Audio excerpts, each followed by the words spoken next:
What's been happening at Maitland Local Court this week? There were about 160 people listed to appear.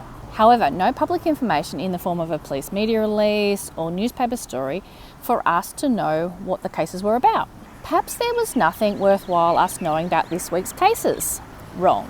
To prove there is always something to learn at Maitland Local Court, I did some observing. First insight from this week is, your mum can't sit with you in the defendant's chair as you get sentenced.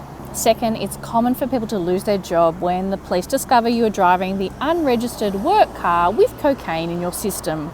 Losing your job from drink or drug driving is a common consequence not spoken about.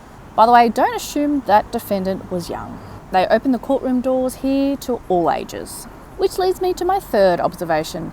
That is, kids do have cases here at this local court. Yes, Maitland isn't a kids' court. We have a kids' court over at East Maitland.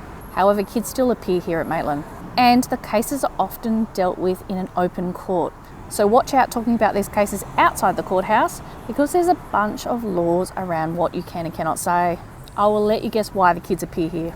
Clue, they might be under the age of 18, however, they can still hold a driver's license.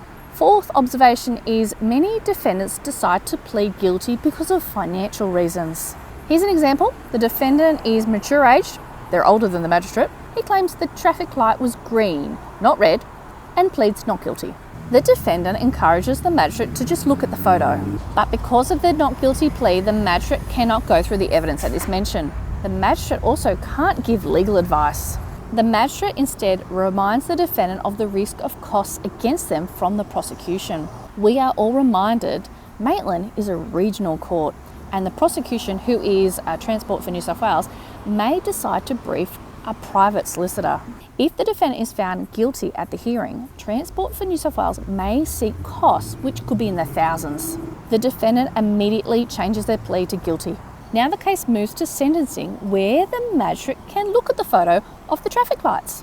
I'll skip to the end. It's agreed the defendant may have technically been in the wrong lane, however, the traffic light was green. There's heaps more observations, however, I will finish up with just one more. That is, I discovered I know very little about the realities of our legal system. I didn't just observe here at Maitland this week to show that there are heaps of interesting legal insights. I was also following a particular case in an attempt to understand what was driving offending and if the sentencing worked. And my eyes were open to our legal system while I was sitting alone in the empty courtroom gallery here at Maitland Local Court. I'll do a part 2.